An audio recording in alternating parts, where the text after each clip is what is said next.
Welcome to The Source, where we combine the headlines with in-depth conversations with the newsmakers themselves. I'm Pinky Webb. Today on the program, China fires missiles in the South China Sea as a warning to the United States not to meddle in the disputed waters. Also, the country files another diplomatic protest against Beijing over its actions towards fishermen in the West Philippine Sea. But China tells the Philippines to immediately stop its illegal provocations in the disputed waters. Foreign Affairs Secretary Teddy Boy Locsin Jr. joins us live.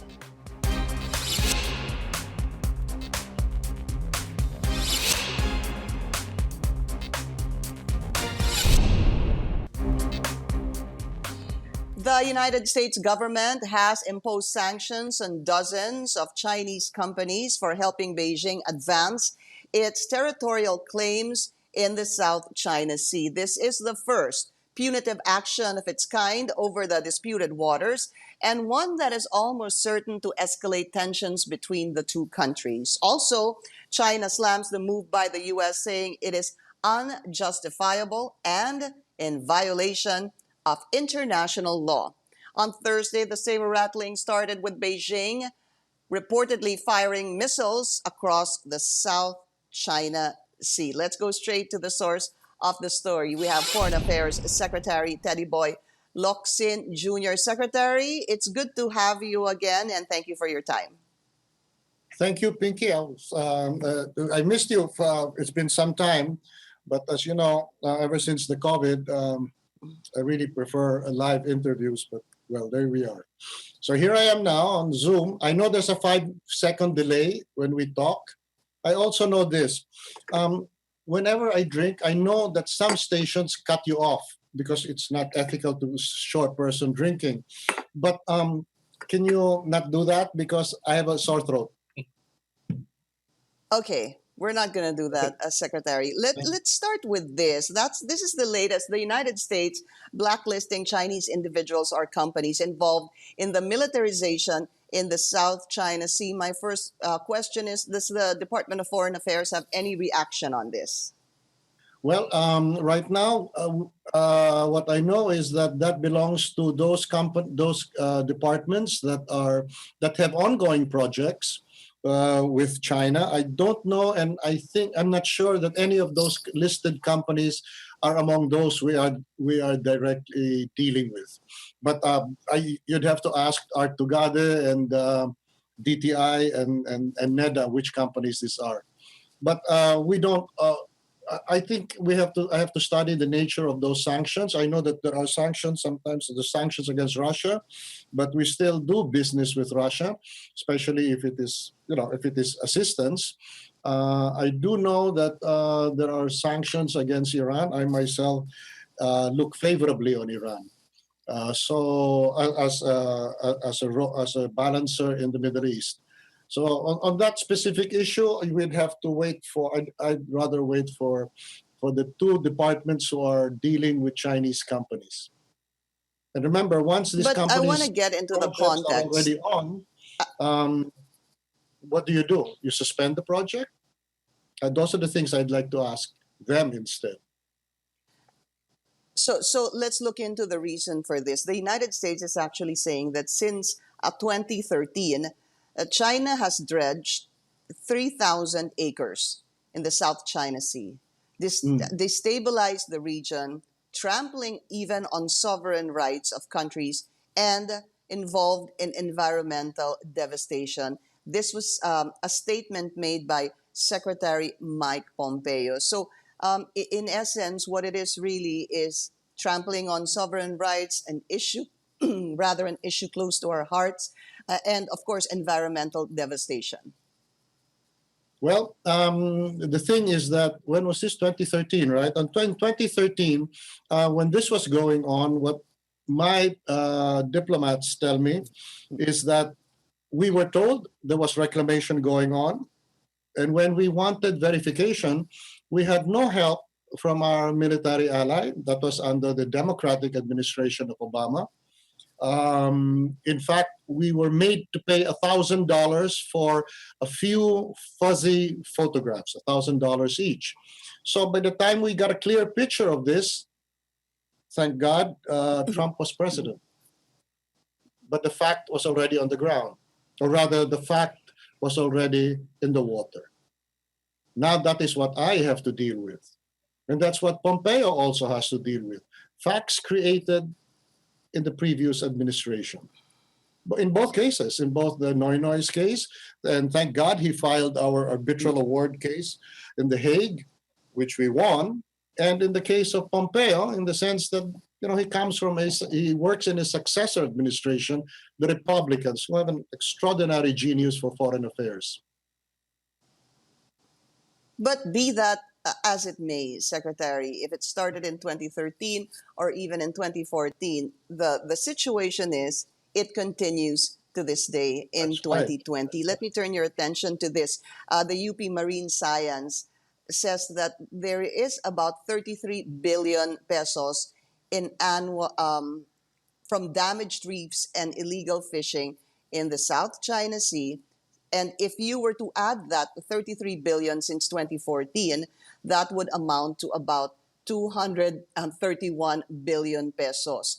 Isn't this a point that the Philippines needs to consider? Well, we keep that in mind. We also will have to study also those figures. There's a tendency on those people to exaggerate. I don't know how you quantify the damage or even how you ascertain it, but I'm told it's possible. So we're going to look into that. But whether or not we're going to have to consult our international lawyers what we can do about that. But I can assure you there is no hesitation on my part if I have the law on my side. As I told my people here in the Department of Foreign Affairs and all my posts, as a country without independent military means of its own to protect its interests, it is imperative that we always rely on one thing: precision in facts, precision in law. And we will proceed by law because that's all we have now. However, the situation could change because this is our territory. And therefore, we send our patrols there. And for that, we are accused by China, after I filed the protest, of what they regard as illegal provocations. And well, that's their point of view. It's based on what they believe. Ours is different. It is ours. It is not illegal provocation. Yeah. It is rightful protests. And it is based not on our point of view. It's based on the law. And that's how we're going to proceed. But this is where I want to take the conversation. When that accident Secretary, I hope happens, you don't mind. yeah. Oh, okay. Sorry I'll just to finish. interrupt you. And when that accident happens, for example, that Go is ahead, an sir. encounter. Oh, I'm sorry. We're talking over each other. You first. You first. You first. Okay, You ask. Pasensya na, Secretary, we have this delay. Okay, I'm going to continue with this. The point I'm trying to make is this. You have the United States, who's not a claimant in the South China Sea, imposing sanctions on Chinese companies and individuals. Yes. Where I wanted to go is that, do you even think that there is a possibility that the Philippines may actually do something of this nature as well, considering that there has been lots of things: incursions, intrusions, militarization in the South China Sea, environmental devastation, and trampling on what Secretary Mike Pompeo was saying, trampling on sovereign rights. Dadating That's ho right. kaya tayo in this kind of siguro nature or action that the U.S. is doing? Well, in that regard, I'm glad you brought that up, and I've learned something here. Yes, if I find that any of those companies are doing business with us, then I would strongly recommend we terminate that relationship with that company. If they were in any way, if they're involved in the reclamation, then it becomes consistent on our part to terminate any contract with them. Of course, since the contract was already entered into, they could sue us back. But that's a good point, because I'm very careful But about validating anything China does by inaction. there is a point, a number of recommendations actually made by former DFA Secretary Albert Del Rosario. And I'm going to Yes. connect it to this. I don't know if you will see it as such. He says that, the president says we can't go to war. The president has often said he's not going to send his people, he's not going to put the lives of his soldiers or the Navy in danger. But there's a suggestion from the former secretary, among other things, is to actually unite and demand payment from China. Why? Because of this, number one, this UP marine science study that, as I mentioned a while ago, that we're actually losing 33 billion pesos annually from damages from reefs and actually illegal fishing. So he goes on to say that we can seize, he suggests, we can actually seize assets and properties of China here in the Philippines. Do you agree that that could be a possibility? There's always a possibility, yes, we could do that. But we're talking about seizing Chinese assets. I'm Right. afraid the Rosario might need to take a little rest. And let's not forget that he also created the ruckus when he went to Hong Kong after having viciously attacked the sovereign government of Hong Kong, which is Beijing. Well, I got him out of that problem, but this will require great thought to actually seize Chinese assets in the Philippines. And that would be assets of those companies, I assume. Again, I have to consult real lawyers to do that because as much as we can sue, we can also be sued in return. And the difference is this. Right now, I understand China already has gotten a member elected into the International Court of Justice. So far as I know, we don't. So that requires some thought. As businessmen, I'm a business lawyer myself. Okay, we'll take that into consideration. However, I will completely ignore his suggestion that we bring this to the United Nations, the Arbitral Award, because when you win something, you do not appeal your victory. This is what the Rosario wants me to do, but I can't. Because once you throw this Is into it the United really? once you throw it to the United Nations, I'm afraid China has the numbers there. And it's about numbers. It's not about law. Okay. Because if I were to go back, Secretary Locsin, Secretary Albert Del Rosario saying that we can bring this up to the UN General Assembly come September, he was actually confident that we would get the numbers from the first world countries, and then number two, he says, even from the smaller countries. Why? Because the smaller countries wouldn't want the same thing actually happening to them, intrusions and incursions in their waters. So the tendency would be tayo ang kakampihan even of the smaller countries. What are your thoughts on that? Well, my thoughts on that is he has very little experience with international affairs. I was in the United Nations, and I can tell you, from the major blocks of developing countries, let's call them that, small countries like the non-aligned movement, they always vote against the inclusion of our arbitral award in any resolution by those large voting bodies. We are always rejected. They always go with China. And I guess that's the difference between aspiration and experience. Even in spite, rather, of that ruling by the PCA, the Permanent Court of Arbitration. Even if we have that Yes. on our side. Yes, we do. I remember getting angry when I was there when we tried to put just a little language in a non-aligned movement. I think they're over. God, they're huge. It's a huge voting bloc to get it at least mentioned, not endorse it, but just mentioned in the resolution, and they voted it down. And my good friends in Africa, and I really like them, came to me and they said, "Sorry, we're voting with China against this." I mean, as I said, we all have many wishes, but some of us don't deal with wishes. We deal with experience and knowledge. I'm afraid the knowledge and the experience is against Secretary Del Rosario's wishes. And I can't afford to lose our arbitral award. I don't want to go down in history as the guy who lost it. In summary, you're saying that if this is brought up to the UN General Assembly, for example, sir, this coming September, we will lose that. It will go there. Yes, that's right. And we'll lose it. And believe me, the smaller the country, the more insular its character in that sense, similar to us, the more likely they will not vote with us because they need all the help they can get. And China is very aggressive, and not in a bad way. It's very Yeah. aggressive in pushing developmental projects.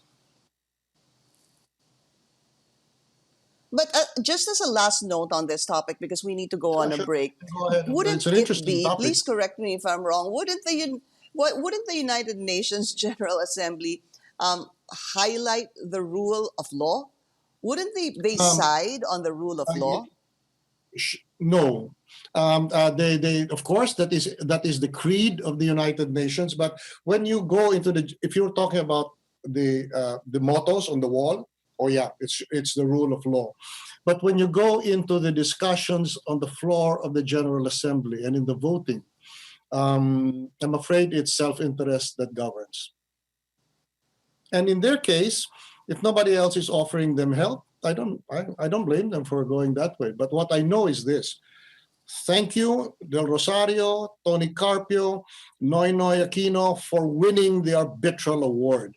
And I swear I will not lose that by a rather, how kindly can I put this, fanciful desire to throw this award into contestation again in an uncertain assembly. That's about as polite as I can put it. We'll be taking a very short break. Secretary, China accuses the Philippines of illegal provocations in the West Philippine Sea after Manila filed a diplomatic protest against Beijing. That's what Secretary Locsin was talking about a while ago. We're going to talk about that and more after the break. This is The Source on CNN Philippines. Please stay tuned. You're watching The Source on CNN Philippines. I'm Pinky Webb, and our guest today, Foreign Affairs Secretary Teddy Boy Locsin Jr. Before we go to the diplomatic protest, just one last thing. China firing aircraft missiles in the South China Sea as a warning to the United States. Secretary Locsin, is this a cause for concern for the Philippines? And how does the DFA view this latest action of China? Well, I think I've already handled a situation similar to that. It was announced that China was conducting naval exercises. And then I went on the air and I said, as a responsible foreign affairs secretary, when I'm told that they have conducted naval military exercises in the South China Sea, I immediately consulted the map for coordinates. And I discovered, it's pretty clear, that the naval exercises were not taking place within the coordinates of our territory. And therefore, it was interesting to watch. That's it. However, I warned, and this kind of irritated Beijing, should those naval exercises spill over into my territory, then they must expect the worst. And of course, you leave that undefined because that's the nature of diplomacy. And also, more than that, it is the nature of my expertise, Cold War deterrence theory. But somehow, when you hear reports of such, it makes me think that this could possibly even be a show of force between the two countries. Would at any point the Philippines be in the middle of this provocation between the two countries? And will we at some point need to take sides? Well, two things. You must give me a little time for this. Is that one? It's hard enough to understand the present. It's pretty hard to anticipate the future. What I can tell you is this: they fired a missile, and it was what? It was at large, right? Not pointed at any particular naval force. Well, okay, that's what they want to do. What I can tell you is this: as an expert, I guess, in deterrence theory, I can tell you this: that I do not rule out any option, either diplomacy or, as they say, the conduct of diplomacy by other means. For that, I will not spell it out. I ask you to read Clausewitz. No, I don't. I'm not afraid of any eventuality. All I know is that I have my country, I have its specific territory outlined, and that I will not brook any violation of my territory. It's as simple as that. Now, what Then let's happens go after to that? that. Let's go to It's that. for the powers to decide. Now, where will we fall Okay. in the event of a conflict? We have a mutual defense treaty. And this is one of the things about international practice. And that is when you enter a treaty, you're bound by it, not because they can force you, but because if you don't obey it, if you don't fulfill your end of the bargain, you lose what is known by Morgenthau as prestige as a nation. Therefore, if the United States is attacked, which is either the metropolitan territory of the United States or U.S. Military assets, then under the Mutual Defense Treaty, we are as bound to come to the defense of the United States as the United States is bound to come to our defense. During the Cold War, I'm that old, it was said to me repeatedly, oh, come on, the Americans will not because we're just a brown race. They will not perform their end of the bargain. But I can tell you from repeated consultations in Washington and professors who taught me at the Naval War College, it was simply this. The United States does not look at the color of any country when it comes to treaty obligations. Its credibility in the world as a major power, in fact, the leading power, depends on the reliability of its bond. And when it says we will come to the defense of the Philippines, or for that matter of Germany at that time, we will, throwing all our weaponry at the enemy. That's just the way it is. You talked about the mutual defense That's treaty. treaty. What is the latest on this? Because from the last that I read, I researched again on this, and it was still at a low level review, or has it actually moved from there, Secretary Locsin? There's no need there's no need to move from there because it is a completed act. There is a mutual defense treaty. Our mutual obligations uh, are clearly defined. An attack on the United States is an attack on the Philippines. An attack on the Philippines is an attack on the United States. There might have been some muddling in the past. There was a rather stupid SINCPAC commander in Hawaii who, out of the blue, this was in the time of Clinton, I think, said, should there be trouble between the Philippines and China over territorial claims, the United States will not respond to that because those are territorial claims. I believe that idiot was fired or retired because one, nobody asked his Okay. opinion. He shouldn't have brought it up. So the Okay. mutual defense treaty stands, and interest in it may wax and wane depending on the Republican or on the American or Philippine administration, but it's there. It's perdurable and it stays All as, right. frankly, our greatest assurance of national defense. Then tell me this. You had a conversation, I believe, last August 8th with Secretary Mike Pompeo. What was talked about? What can you tell us about that particular conversation? Any commitments or pledges coming from the United States, or even anything on the South China Sea? Well, we did discuss all of those things, but I don't think it is. So the essence of diplomacy is also sometimes reticence, and on my part, I'd rather be reticent on what Mike Pompeo and I talked about. But I can tell you this: if you ask sources in the U.S. embassies, he and I get along famously and see eye to eye on many, many things. Any commitments, though, or any pledges, Secretary Oh, the Locsin, that you can commitment is tell there. It's a us? mutual defense treaty. They are our treaty allies. The only treaty ally. In fact, I'm not even Pledges? sure if there's any other military treaty ally in Asia. I know there are some special relations with Bangkok and, of course, with Japan, but ours is the preeminent one. It really commits them. As I said, sometimes it gets people angry, and on the other side, as I said, it commits them to World War III, if you want to put it that way. Okay. There is no There's qualification still, about it. An attack on the Philippines, an attack on the United States will give them all our might, everything we have. You may laugh at our ability, but we will. Because remember, we're here. We're already in Asia. Any attack on us, I believe the United States will, for the sake of its prestige.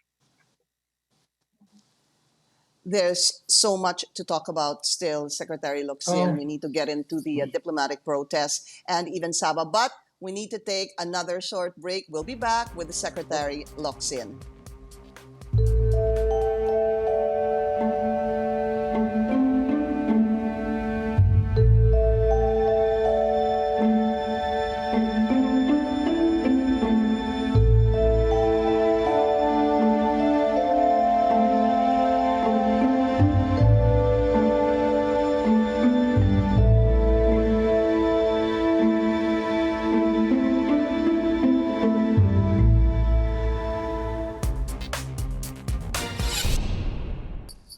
You're watching The Source on CNN Philippines. Our guest today, DFA Secretary Teddy Boy Locsin Jr. Let's talk about, excuse me, sir, the diplomatic protests. There's a number of them, Secretary. Let's try to break this down with the one that was filed latest.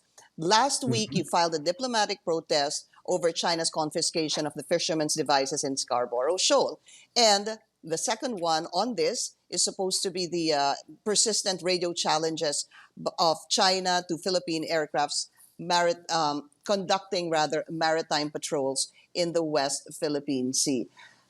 Do you have any update on this before we go to the response of China?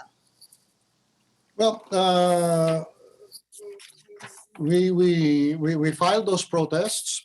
I wasn't particularly happy at the delay.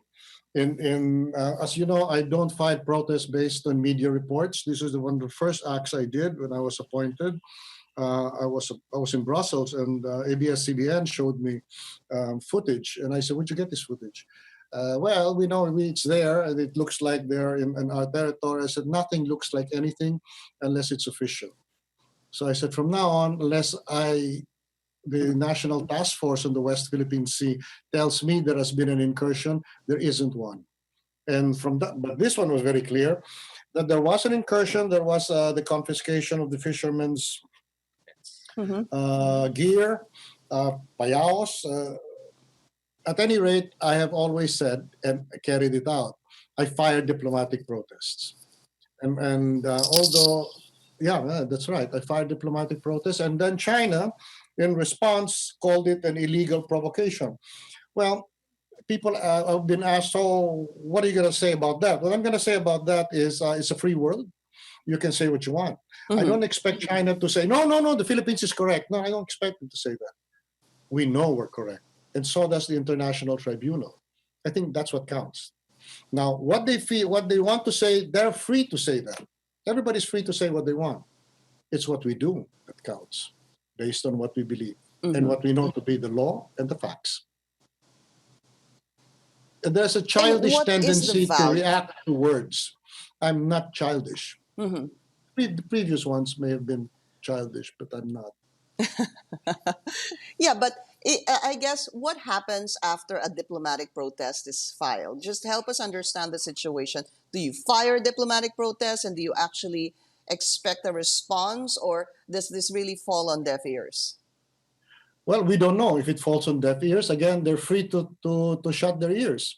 Now, the thing is, what happens is every time you do that is that you do not, by your silence, give consent, or qui tacet consentire videtur, the Latin adage, right? So we don't. Every chance. And you can say, boy, aren't you tired of doing that? No, I'm not tired of doing that. Because China will never be able to say, hey, on this case, they didn't say anything, so I guess they agreed. And that goes for anything else.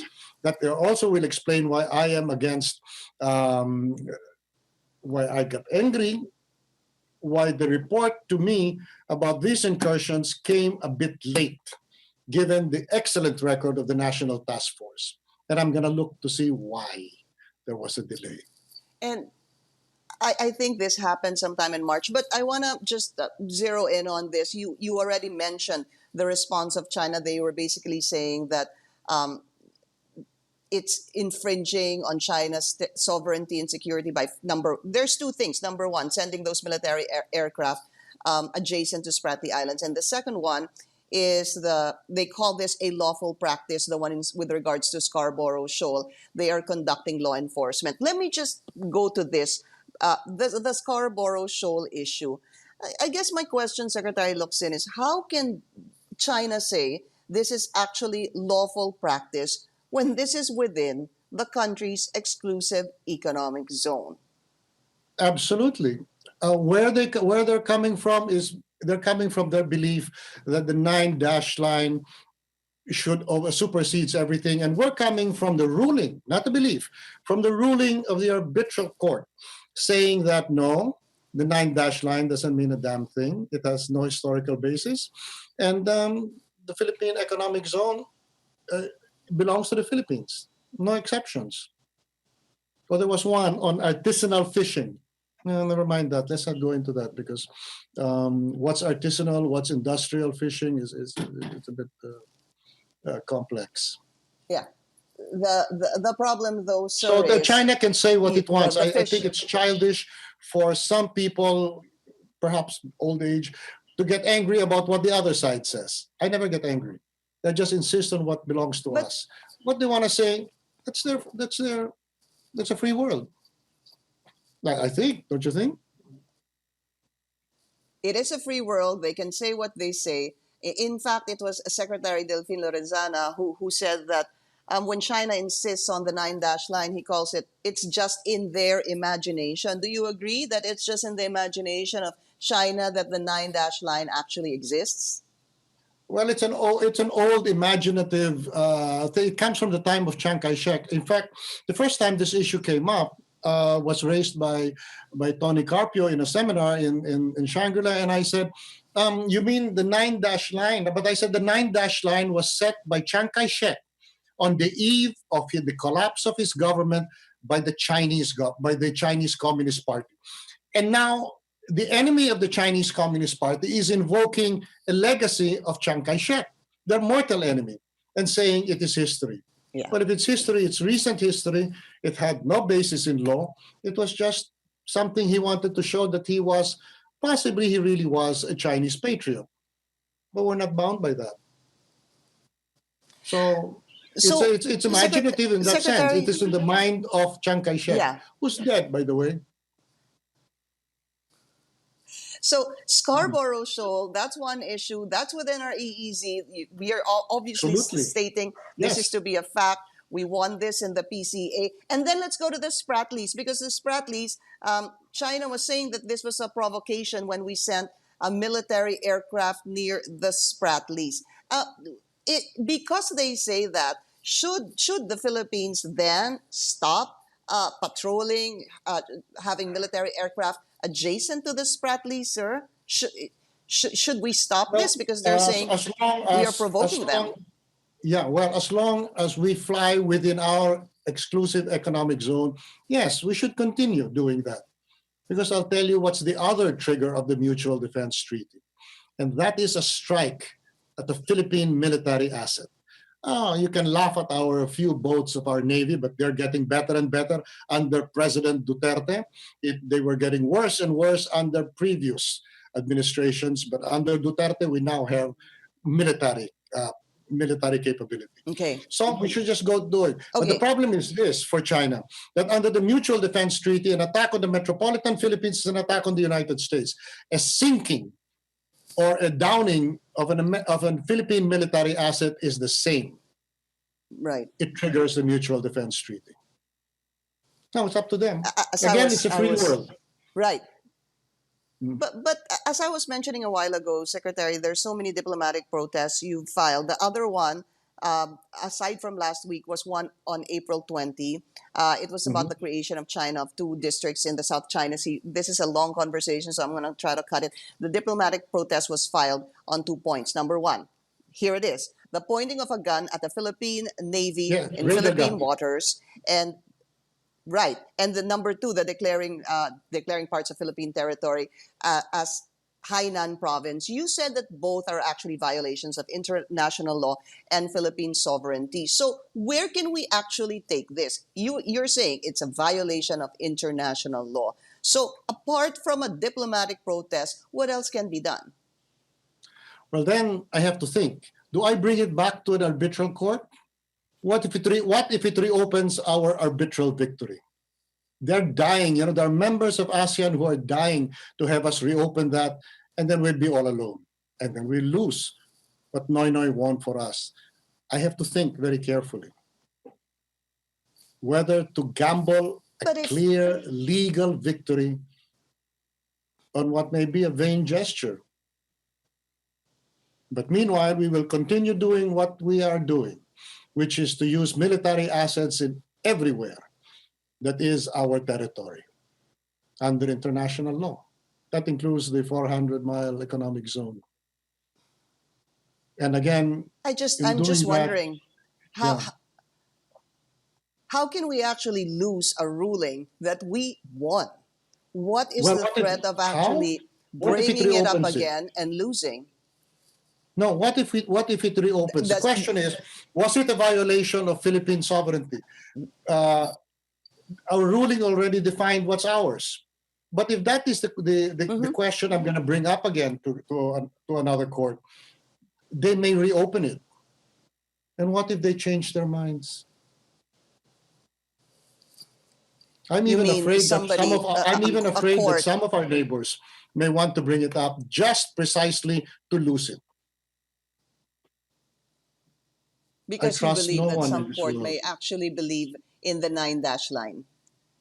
No, it's not so much that, but they can weaken whatever we got. Remember, that decision was a German invention. It was brilliant. They removed all claims to sovereignty and they reduced it simply to maritime features and what they can generate or not generate under international law. So they put it all down to the most basic elements and said, this is the Philippines. And any other claims are pretensions.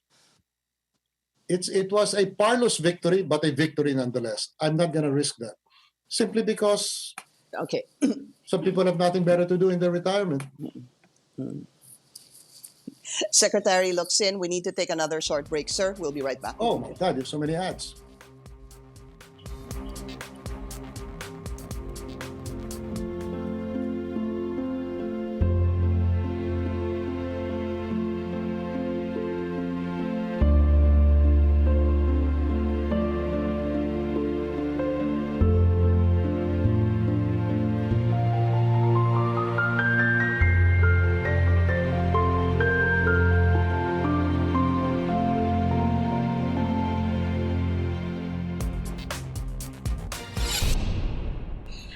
You're watching The Source on CNN Philippines. Our guest today, Foreign Affairs Secretary Teddy Boy Locsin Jr. Secretary, when we talk about this arbitral ruling, you have mentioned the possible risks of bringing this up again, that we may actually lose it.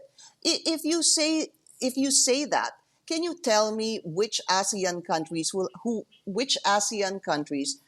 actually vote against the arbitral ruling that we won? Well, let me tell you, when I can only go by the past. When we filed that ruling, no one was on our side. And it was a stroke of genius on the part of my people here in the DFA when one of my predecessors wanted to engage another ASEAN country to partner with us in that case. And they said, no, don't do that. And our German lawyer, a very brilliant man, said, don't do that. Because if they step out of this case and yield it, if they throw in the towel, we're dead. So no, when we went in there, we were alone. We paid top dollar for the best lawyers, and we owe no one anything for that victory, let alone ASEAN. Now, times have changed. It is now a Republican administration, one that is more conscious of national security and international stability and peace. It's an aggressive administration. And now sometimes we hear our neighbors talking about this and that. And yes, the Philippines was right. Oh, yeah, thank you. Okay. But I'm not going to risk it based on past behavior. I love my country too much. For the record, is there an ASEAN country who will vote against this arbitral ruling? But how can you say for the record? There has been no vote. Okay? For the how record, can you on say for the your record? perception, What because record? you keep saying... I'm Okay, saying that I let me trust no rephrase one that because then. when we started it, we were alone. And I'm going by that. I'm not going to go by assertions, especially since right now we are the lead in protesting China's actions. in our territory, in the South China Sea. No other country comes close to us, and I can tell you this, and they will not dispute it. Even Vietnam follows us under my watch. Now, I can't say they followed us under my predecessor's watch. Well, there's a difference, I guess. Personality could be part of it. All right.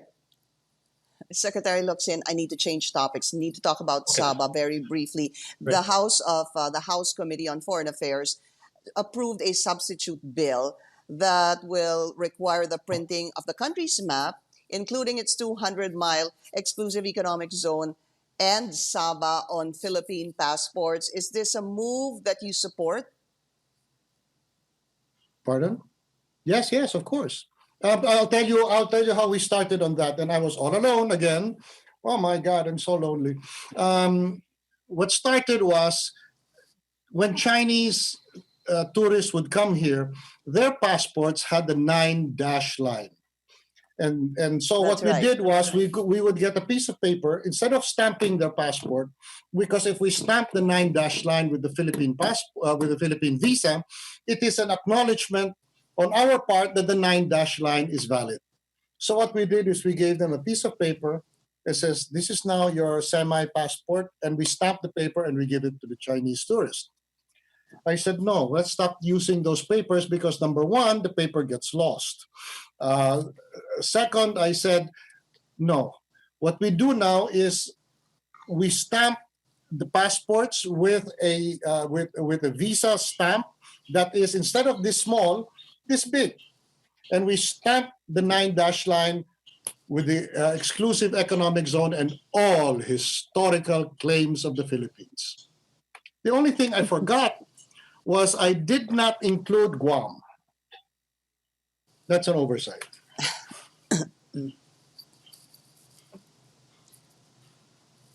Okay, so that's with That's where it came Sabah. from. Again, Yes, okay, all right. Thank you for that, sir. I want to go to a topic very close to your heart. Obviously, the plight of OFWs. And coming home to Manila, I understand that there have been about 144,000 who have actually returned, Secretary. How many more are awaiting to return from abroad back to the Philippines? 177,000 we estimate are coming back. Still to come And home. we're doing it. Okay. Many And, flights. Yeah, Yeah. go ahead. Yeah. So I don't know if you saw this. I know that some people send you videos and all, but we also have a story on this, sir.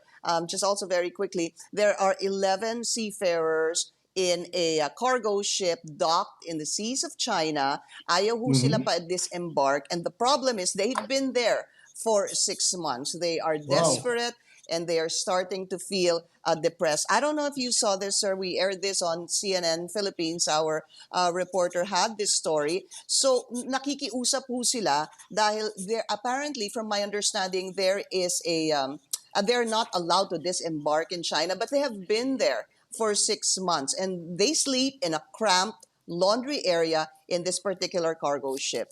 Is there anything you Okay. can do about this, sir? Well, one is the minute this COVID broke out, we brought back people from Wuhan. But right now, China has a clampdown. They're afraid of infections coming from even countries as unlikely as the Philippines, which I think we're doing such a good job here of containing the COVID. But no, there's no entry. But meanwhile, we have brought home 100 seafarers already from China. And the minute there is the slightest opening, we're taking them home. That's just next door. That's not a problem. But meanwhile, I'd like to, I'm actually, some of my staff are here. I'm telling them to find out which is the consulate that's nearest to them. And I want that consulate holding their hands. There's no excuse. All right. Very good, sir. And Yes. what about also, we need to talk about this, your tweets on the Philippine Coast Guard's request on an attaché in Beijing and an attaché also in Washington. Both you flatly said no to, you denied. That's right. I see no reason for it.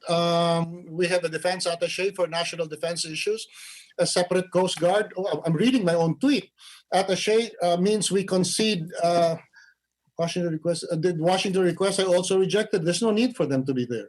Remember, I can imagine that that there would be a Canadian Coast Guard attaché because the U.S. and Canada have had border disputes and other issues that involve the use of the Coast Guards of either country or both.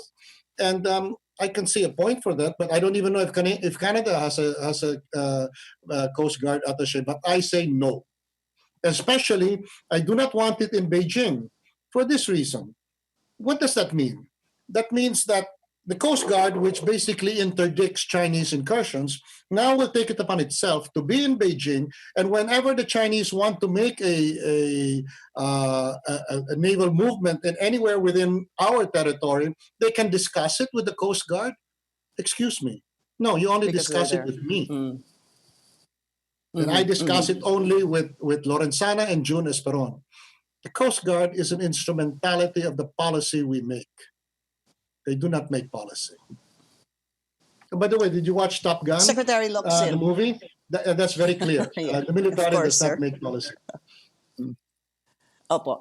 Secretary Locsin, this also very close to your heart. They've been tweeting you. They've been tweeting me as well.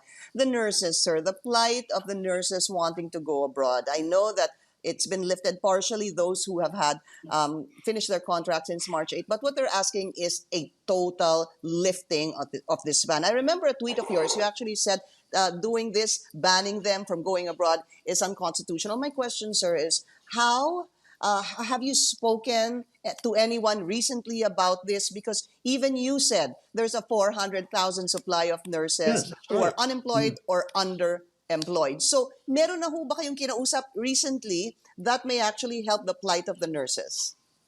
Well, now there is a difference of opinion within the IATF. Some people really fear that they need the reserve force. I said, in that case, pay for it. And I don't mean pay peanuts for it, like $400. I mean, pay big money for it if you want to keep them in reserve. Second, I believe it is a constitutional right to travel and go where you can earn a living decently.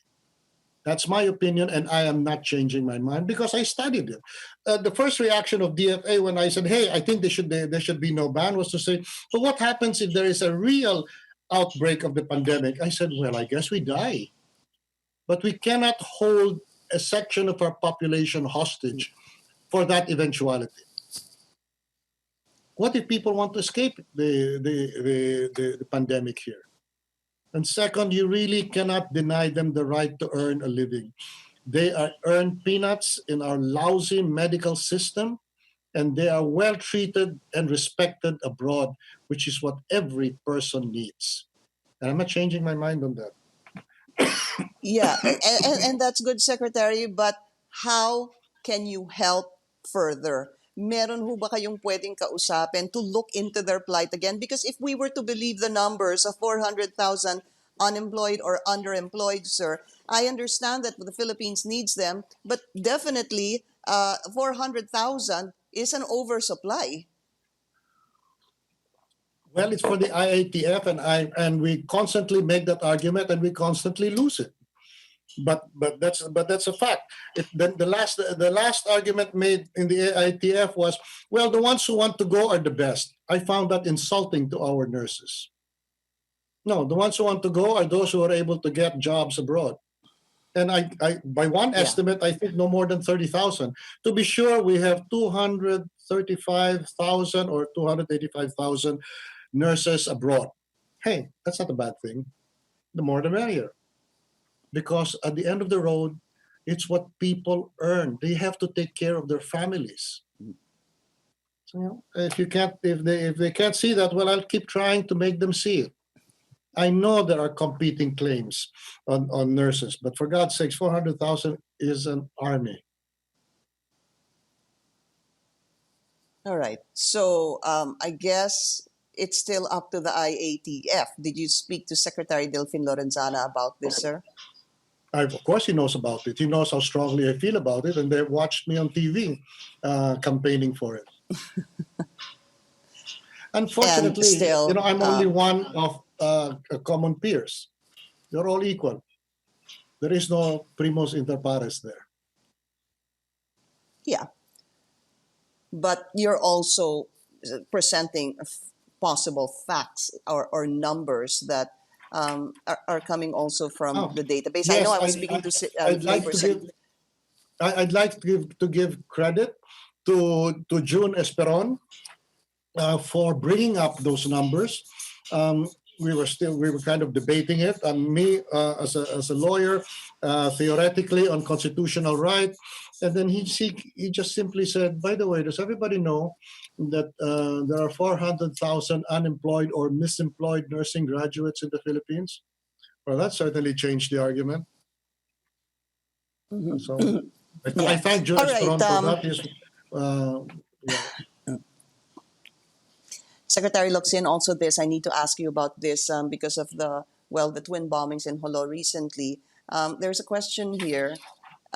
Because of these attacks, has there been any coordination between you, possibly, and other countries whose nationals are supposed to be working with Philippine terrorist groups? Where are you taking this rather, or holding dialogue or any type of Oh, it's coordination more. in terms Uh, of terrorist activities? Well, it's really more than dialogue. With Australia, we have active counter-terrorism training. With the United States, their facilities are still in Mindanao, because my view is that the VFA is completely unrelated to counter-terrorism. The VFA has to do with the jurisdiction over criminal offenses committed by U.S. Naval personnel. So I said no. That's a separate matter, and counterterrorism is not at all related to the VFA.